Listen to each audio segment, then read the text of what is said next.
ఇంకొక స్పెషల్ ఏంటంటే ఏదో గాంజా పట్టుకున్నాము, వాడు ఎవరిని అరెస్ట్ చేసేసాము, జైల్లో పెట్టేసాము, వాడు వెళ్ళి బెయిల్ మీద వెళ్ళాడు, లేకపోతే శిక్ష పడింది. అది కాదు.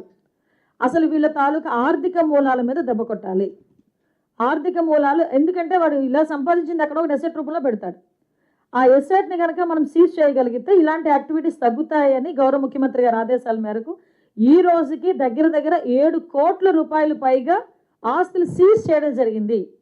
నాకు తెలిసి దేశంలోనే ఫస్ట్ టైం ఈ రకంగా చేయటం, మన ఆంధ్రప్రదేశ్ చరిత్రలో ఫస్ట్ టైం కూడా ఆటోమేటిక్గా. సో ఎప్పుడు కూడా ఆస్తుల వరకు వెళ్ళాలి, మేము ఆస్తుల వరకు వెళ్తున్నాం. ఇది గౌరవ ముఖ్యమంత్రి గారి ఆదేశాలు. ఇప్పుడు కింగ్ పిన్స్ ఎవరైతే ఉంటారో, ఇంకొకటి కూడా చాలా క్లియర్గా చెప్తున్నాం, ఈ కింగ్ పిన్స్ ఎవరైతే ఉంటారో వీళ్ళ తాలూకా ఇప్పుడు ఒకటి దొరుకుతారు, దొరికిన తర్వాత ఇమీడియట్గా వాళ్ళ తాలూకా ఆస్తులు జప్తు చేస్తున్నాం. వాళ్ళు వేరే వారి పేర్లు చెప్పినా, ఎక్కడి నుంచి వస్తుంది, హౌరిజన్ ఎక్కడి నుంచి వస్తుంది అని చెప్పినా వాటన్నిటి మీద కూడా ఇన్వెస్టిగేషన్ చేస్తున్నాం.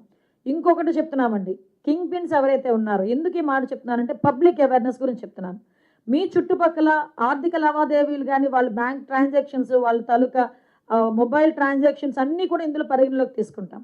అంటే ఒక వ్యక్తి గాంజాలో దొరికాడంటే ఆ మూలాలు మొత్తం ఎదుగుతాం, వాళ్ళందరూ బాధ్యులను చేస్తున్నాం. అంటే ఎందుకు బాధ్యులను చేస్తున్నామంటే ఒక వ్యక్తి గాంజా అమ్ముతున్నాడు, గాంజా వ్యాపారం చేస్తున్నాడని చెప్పి ఆ కుటుంబంలో ఎవరో ఒకరికి తెలిసే ఉంటుంది. వాళ్ళు మాకు ఇన్ఫర్మేషన్ ఇవ్వాలి, అది సామాజిక బాధ్యత. 1972 కాల్ చేసి మాకు చెప్పాలి. అలా చెప్తే వాళ్ళు సేఫ్ జోన్లో ఉంటారు, చెప్పకపోతే వాళ్ళు కూడా ఇందులో ఈ ట్రాప్లోనే ఉంటారు.